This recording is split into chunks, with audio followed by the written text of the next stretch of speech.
Hello, everybody. I'm Dr. Madhuri Patil from Dr. Patil's Fertility Clinic, Bangalore, India. Today, I would be speaking on innovative medical treatments for handling thin endometrium. We know that thin endometrium can be encountered in both natural as well as stimulated cycles, and these stimulated cycles could be either for IUI or for IVF. And thin endometrium can then result in lower implantation rates as well as increased abortion rates. Aims to build good endometrium in women with thin endometrium requires good levels of estradiol, delivery of estradiol to target tissues, and utilization of estradiol for its effect on endometrial glands as well as on the stroma. So, what is the evidence for the various medical treatments I'm going to talk about today? We will see in the further slides. And the treatments include HCG, mid-luteal GnRH agonist, tamoxifen, granulocyte stimulating factor, sildenafil, pentoxifylline with or without vitamin E, aspirin, L-arginine, and nitroglycerin. Coming to HCG, we know that it has a local parakine role in the endometrial differentiation and a receptivity by regulating the different cytokines as well as growth factors. There are two protocols of HCG that can be used to increase the endometrial thickness. The first protocol is wherein you give 150 international units of HCG subcutaneously from day 8 of the cycle for 7 days. And after this 7 days, on day 14 or 15 of the cycle, the mean endometrial thickness improves by about 0.8 millimeters. Improvement was about 10% in about 52.9% of the cases, and more than 20% or more in about 35.3% of the patients. And about 17% of all the patients using HCG achieved endometrial thickness of more than 7 millimeters. Thus, it is effective and it did improve the endometrial thickness as well as the pregnancy outcomes significantly. The second protocol is wherein you inject 500 international units of HCG 5 minutes before embryo transfer into the uterine cavity. The live birth rate reported in this study was about 41%, and the mechanism of action was via its effects on the cytokines and growth factors. It has shown to inhibit the IGF-BP1 and macrophage colony stimulating factor, and it stimulated the secretion of leukemia inhibitory factor, that is LIF. It also stimulated the vascular endothelial growth factor and metalloproteinase 9 or MMP9. And this was the latest report on using intrauterine HCG, which was published in 2019. And it said that probably intrauterine HCG administration is optimal practice. And the minimum dose, what you need to use is about 500 international units, which should be instilled intrauterine 5 to 12 minutes prior to the embryo transfer. And this study, systemic review basically looked at the cleavage stage embryos. And it concluded that there was significant improvement in the ongoing pregnancy rates as well as live birth rates. And this is evident from this forest graph where you can see that there is improvement in the clinical pregnancy rate, as well as there's also improvement in the live birth rate, as well as the ongoing pregnancy rates. But according to the Canadian Fertility and Andrology Society guidelines, which were published in 2019, they said that the evidence suggests against the use of HCG to improve pregnancy rates both in fresh as well as frozen embryo transfer cycles. And the grade of evidence is against it, and the strength of evidence is also very low for its use. Coming to tamoxifen, we know that it can be used as an ovulation induction drug in a dose of 40 milligrams per day from either day 2 or 3 of the cycle for 5 days. It has been noted to significantly increase the endometrial thickness and pregnancy rates as compared to clomiphene citrate in one of the publications in 2008. And in those patients who have a consistently thin endometrial lining after the use of clomiphene citrate, tamoxifen is a good alternative when an adequate follicular recruitment is seen, and it also improves the pregnancy rates along with the endometrial thickness. There was one study by Key et al. In 2017 where they used tamoxifen for an FET cycle in patients with PCOS, and they found improved endometrial thickness as well as pregnancy rates. Coming to use of GnRH agonist, where we use zero point 0.1 milligram of triptyline on the day of oocyte pickup, on the day of embryo transfer, and 3 days afterwards. And this study by Kublan et al. In 2008 reported improved pregnancy rates in 120 women with an endometrium undergoing IVF. They concluded that there was increase in the endometrial thickness, implantation rate, as well as pregnancy rates. But again, the Canadian Fertility and Andrology Society uh, guidelines and recommendations have evidence that suggests against the use of GnRH agonists to improve the pregnancy rates, and the strength of evidence for this is very low. Coming to granulocyte colony stimulating factor, we know that receptors for GCSF are expressed by the trophoblastic cells and also by the luteinized granulosa cells. It is produced in various tissues as well as cells, including vascular endothelium, macrophages, and other immunocytes. Its mechanism of action on the endometrium is basically via growth factors and cytokines. It stimulates the neutrophilic granulocyte proliferation and differentiation. It also increases the endometrial stromal cell decellularization mediated through the cyclic AMP by apocrine and paracrine action, and by inducing proliferation and differentiation of the human endometrium. It also modulates the gene expression of crucial genes that play a role in different pathways, including endometrial vascular remodeling, local immune regulation, and cell adhesions. It also acts on macrophages of the decidual cells to increase the implantation rates. It also exerts immune effects by recruitment of dendritic cells, promoting type 2 cytokine secretion, activating the T regulatory cells, and also stimulating the various pro-angiogenic factors. It can be administered intrauterine in the dose of 30 international units or 300 microgram per ml, 6 to 12 hours prior to HCG trigger, and repeated on day of oocyte retrieval if the endometrial thickness is still less than 7 millimeters. It can also be administered subcutaneously in the dose of 300 microgram on day 14 and 16 of the cycle, and it is equally effective as intrauterine instillation. And its advantage is that is its ease of administration and comfort to the patient, making it more acceptable.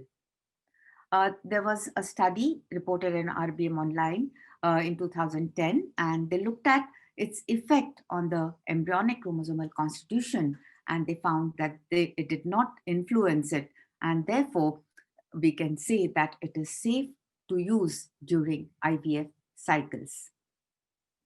Let us look at the evidence for using GCF in IVF. Most of the evidence comes from either case series or non-randomized control trials. And most of these studies have reported an increase in the endometrial thickness within 48 to 72 hours. And also isolated cases of pregnancies have been published. There was only one report in patients where IVM was done, and they found that there was increase in the endometrial thickness with one full term delivery by Luciana et al. In British Medical Journal in 2003. It was also seen that endometrial thickness was comparable between the treated and untreated women, and therefore probably this study by Iftikhar et al. Concluded that the beneficial effect was not on the endometrial thickness, but basically on the endometrial receptivity, as the pregnancy rates were significantly higher with GCSF, that is 32% versus 12% in those patients who were not treated with GCSF. There were two studies which used only 100 micrograms instead of 300 micrograms. And in this first study, which was published in 2014, It was used 6 to 12 hours prior to HCG in about 37 patients, and they found a significant increase in the endometrial thickness and also within 72 hours. And the clinical pregnancy rate they reported was about 18.9%. But they found that there was no difference in the endometrial thickness between those patients who conceived and those who did not. Whereas in the second study, they used it, there was a lot of variability because they used it either on the day of ovulation or on the day they started progesterone or on the day of administration in about 59 patients. So it was not uniform at all. But what they reported was that the cycle cancellation rates were significantly lower after treatment. Uh, and if you look at self-control versus treatment group, you can see that the cancellation rate was almost 70% in self-control. And with treatment, it was only 17.5%, which was statistically significant. And they also concluded that there was a trend towards a better implantation rate and clinical pregnancy rate.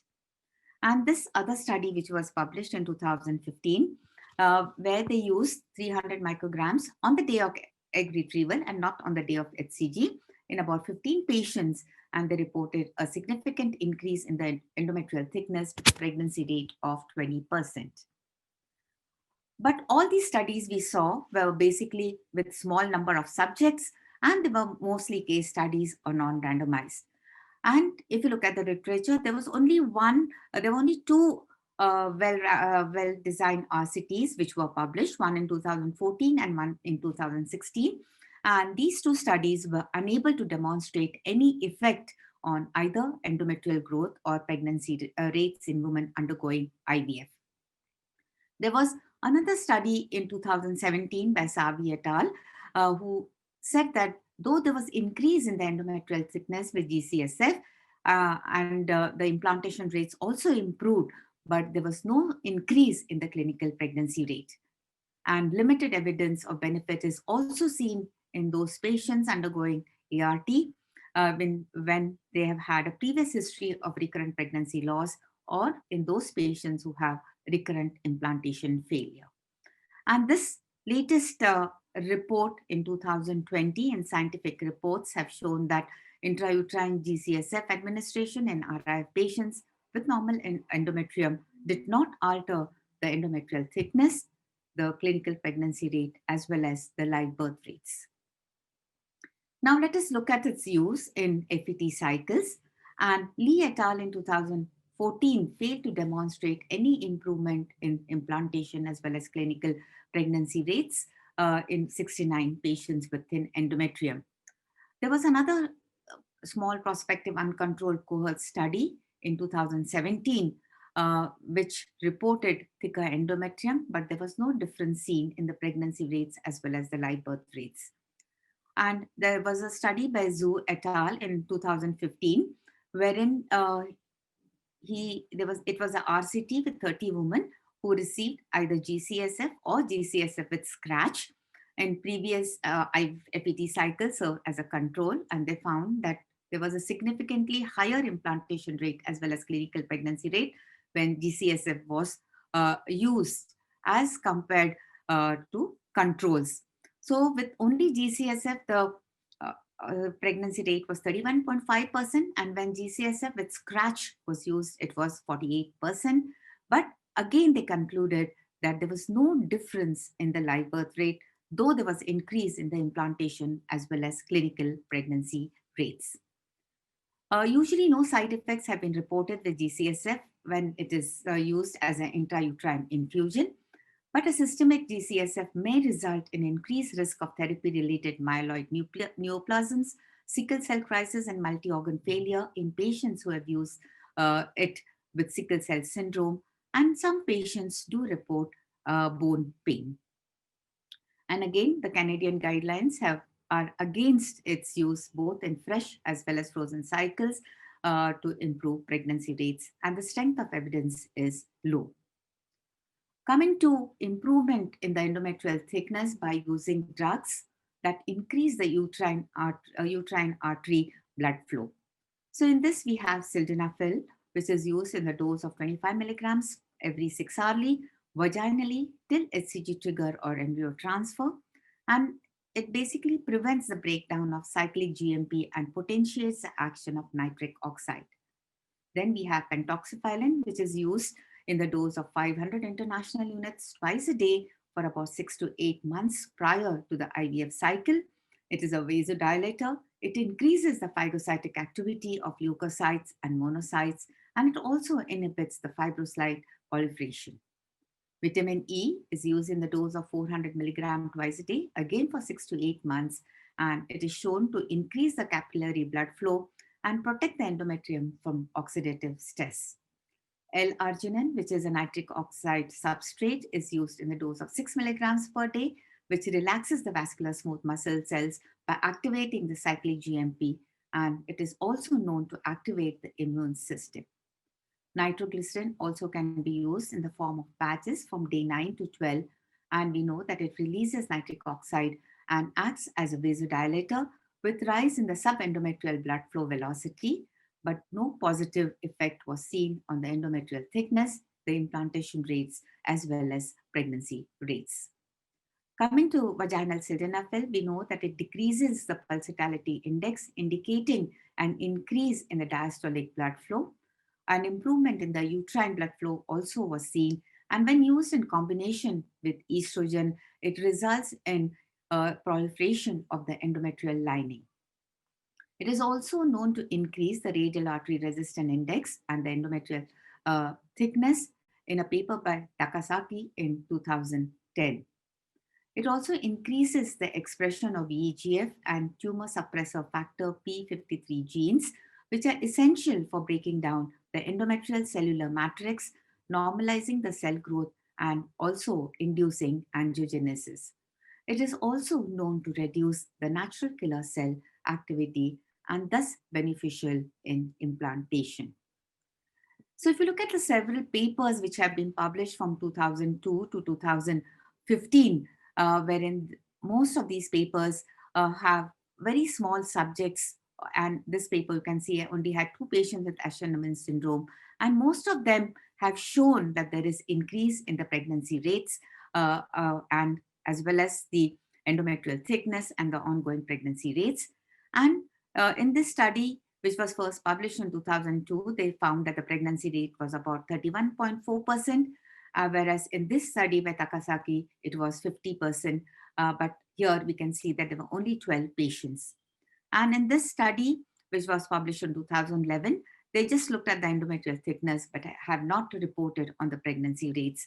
Whereas this study in fertility and sterility in 2015 has shown improvement in the endometrial thickness with decrease in the PI, and they also noted that the implantation and pregnancy rates were higher in those patients who responded to treatment.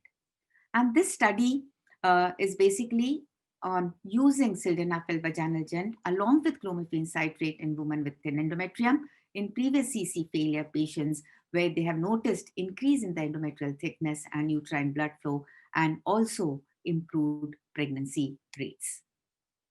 Now, if you look at the evidence that does not support, there was only one RCT on 80 patients which failed to detect any difference in the pregnancy rates. And there were 2 papers who found that there was no significant change either in the endometrial thickness or also in the nitric oxide concentrations. And therefore, they said that it does not support the theory of increasing the endometrial thickness and increasing the nitric oxide concentrations. Thus, the evidence for the clinical benefit of sildenafil in women with recurrent thin endometrium is very weak, with very few publications on non-randomized studies and with very few patients included in these studies. Coming to vitamin E, we know that it is an antioxidant and scavenger of radical particles. It also blocks the oxygen-free radicals and acts as a vasodilator. And this study in 2002 said that adequate endometrial thickness developed in about 52% of the patients with growth of glandular epithelium, number of blood vessels, and the VEGF protein expression. There was this study by Takasaki in 2010, where they used a higher dose, that is, they used 600 milligrams of vitamin E daily. And they showed that it significantly increased the endometrial thickness in about 52% of the patients with an endometrial thickness of less than 8 millimeters versus with less than 8 millimeters.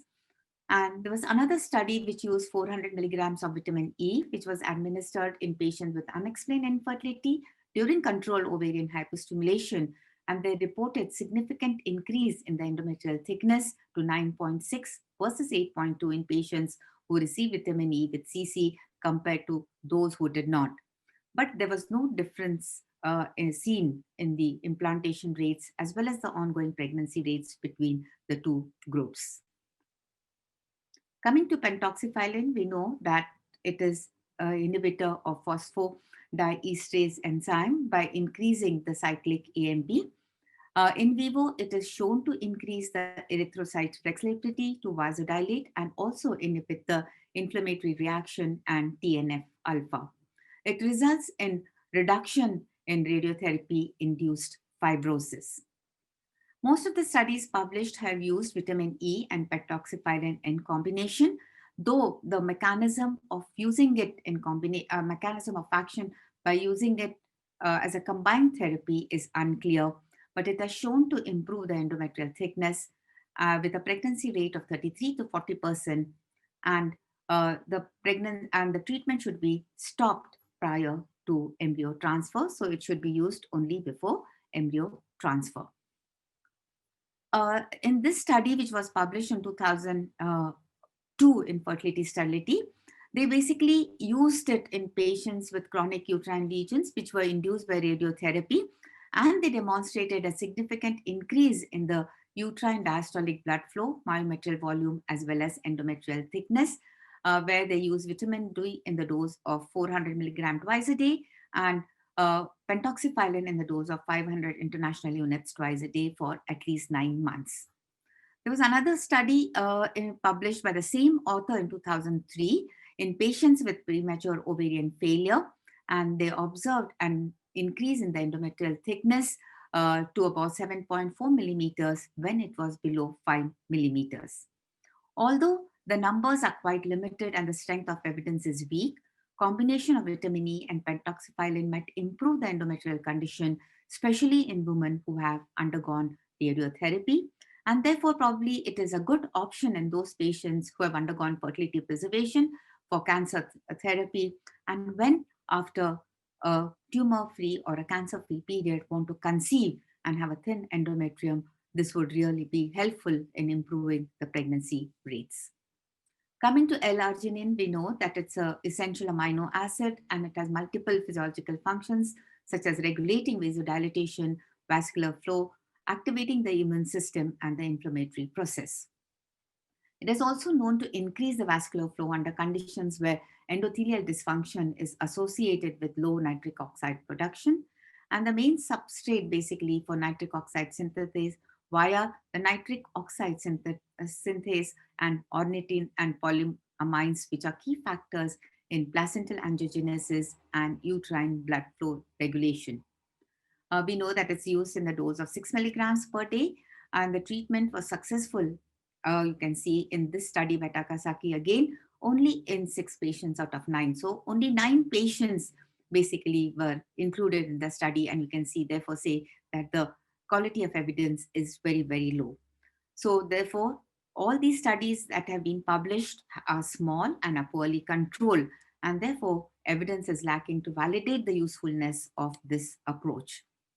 And then if you compare no medication against vitamin E, L-arginine and sildenafil, we can see that endometrial thickness was best increased with sildenafil, and the pregnancy rates were also significantly higher as compared to L-arginine and vitamin E.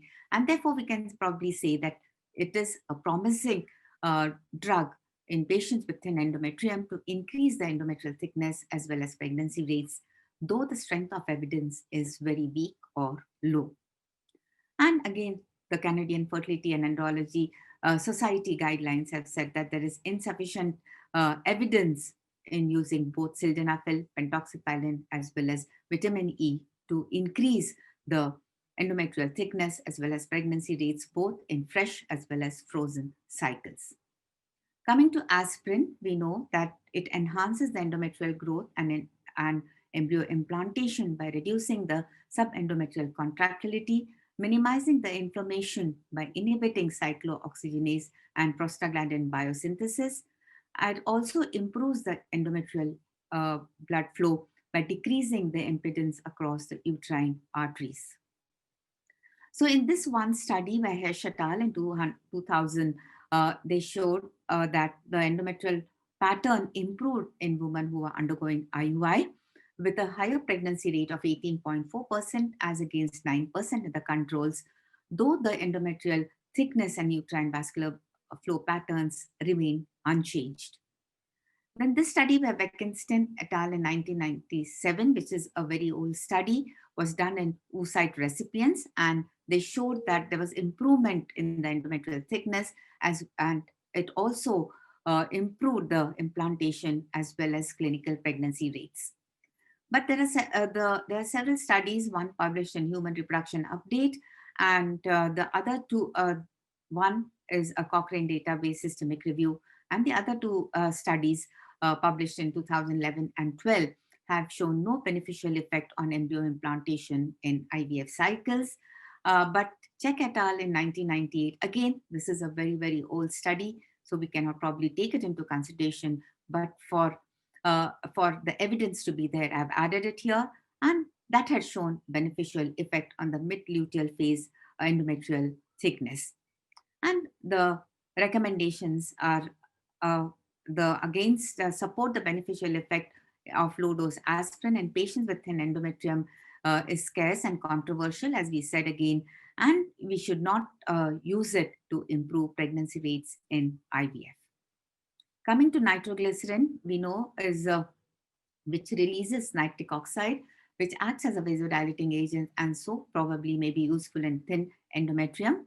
And it is also involved in endometrial receptivity and regulation of reproductive cycles and has shown to have a beneficial effect on the endometrial thickness in women with thin endometrium.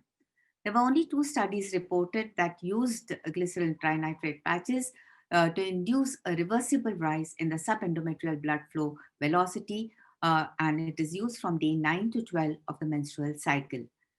And no positive effect was noted in implantation rates and pregnancy rates in patients with implantation failure. And this study was published by Deol et al. In 2002. After that, I've not found much of evidence on using nitroglycerin in the literature, and therefore we can say that no current evidence supports its use in thin endometrium. This was one systemic review and meta-analysis which was published in Human Reproduction in 2017 on the endometrial thickness in women who are undergoing IUI. And what the study concluded was that there was no evidence for an association between endometrial thickness and pregnancy rates during ovarian stimulation with IUI. And therefore, what they suggested that canceling IUI cycles because of thin endometrium lining may negatively affect the clinical care and therefore should not be done. And here we can see that there was some evidence which was seen, which were very small difference in the endometrial thickness when comparing various drugs which were used for ovulation induction, wherein you see the clomiphene citrate, you have gonadotropin and clomiphene citrate versus letrozole. And you can see that gonadotropins have a beneficial effect on the endometrial thickness as compared to clomiphene citrate and letrozole, but basically no effect was seen on the pregnancy rates. So if you look at the evidence for all the drugs that can be used in this publication by Joan Valesco in RBM Online in 2016, we can see that intrauterine GCSF, nitroglycerin patches, and N-arginine really do not have any evidence of effect, but systemic HCG and GnRH analogs, aspirin, vitamin E, pentoxifylline, and sildenafil do have some unclear effects, but we have to wait till we have large randomized control trials which would be published. So in conclusion, I would like to say that poor endometrial development is associated with decreased probability of pregnancy, though not the sole predictor of pregnancy occurrence. Treatment of thin endometrium still remains a challenge, and it is difficult to provide an evidence based practical approach. Histoscopic evaluation of the uterine cavity should be a priority in these women who have thin endometrium. There are many treatment modalities that have been applied to improve endometrial receptivity, but their efficacy still remains controversial. There is a paucity of solid evidence that supports one intervention versus the other to significantly improve the pregnancy rates. And this lack of evidence to favor any of the treatments used is a point to be considered. And probably some of these drugs might work in selected patients. And therefore, we need to identify this group of patients where it would be useful.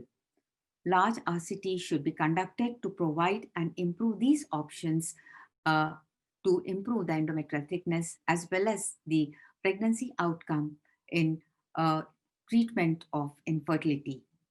Identifying the specific subgroups of patients where these treatments will be effective can result in case customization of using these drugs, and this is the key to the management of thin endometrium. I thank you all for a patient hearing.